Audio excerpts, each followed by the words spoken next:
తెనాలి పురపాలక సంఘం చేపడుతున్న పారిశుద్ధ్య నిర్వహణ కార్యక్రమంలో భాగంగా స్పెషల్ డ్రైవ్ కార్యక్రమం 7-8 వార్డులలో జరిగింది.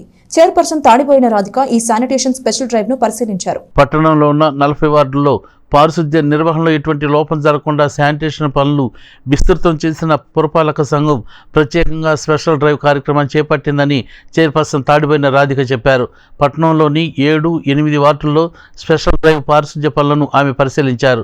మురుగునీరు సక్రమంగా పారుదల అయ్యేలా చూడాలని, అలాగే రోడ్డు వెంబటి వ్యర్థ పదార్థాలు లేకుండా తొలగించాలని, దోమల వ్యాప్తి చెందకుండా ఆయిల్ బాల్స్ వంటివి వేయాలని సిబ్బందిని ఆదేశించారు.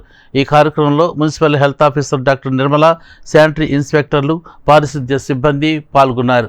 అందరికీ నమస్కారం. ఈ రోజున 7వ వార్డు 8వ వార్డు ఇది రెండో రోజు స్పెషల్ డ్రైవ్ అనేది పెట్టి ఏర్పాటు చేసి ఇప్పుడు సిల్ట్ అనేది ఏ కాలంలో ఎక్కడ కలవాట్ల దగ్గర ఉండకుండా తీపిస్తూ జరుగుతుంది.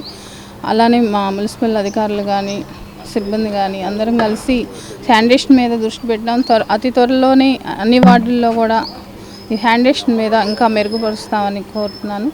అలానే మీ అందరికి కూడా చెప్పేది ఏంటంటే ఈ కాలువల మీద బండలు అనేది అది పరచకుండా లేకపోతే తీసే విధంగా పెట్టండి. మాన్యువల్ అలాంటి ఏర్పాటు చేస్తుంటే దాన్ని తీపిచ్చి మేము తీయటం జరుగుతుంది. అలానే ఈ కాలువల మీద కవర్లు కానివ్వండి, బాటిల్స్ కానీ ఇలాంటి వ్యర్థాలు వేయటానా ఆ కాలువ అక్కడ ఆగిపోవడం జరుగుతుంది. దానివల్ల మీకే ఇబ్బంది. ఈ దోమలు అనేది పెరుగుతున్నాయి. దోమల వల్ల ఎలాంటి విష జ్వరాలు వస్తున్నాయో మనందరికీ తెలిసిందే. మరి మీరు మాకు సరికిస్తే ఇంకా బాగుండదు. కాబట్టి దయచేసి ఈ కాలువల మీద వ్యర్థాలు కానీ ఈ బండలు కానీ ఇలాంటివి వేయకుండా శుభ్రపరచుకోవాలని, మీ చుట్టుపక్కల ప్రదేశాలు కూడా శుభ్రంగా ఉంచుకోవాలని కోరుతున్నాను. అలానే శానిటేషన్ మీద ఇంకా మెరుగుపడే విధంగా చేస్తాను.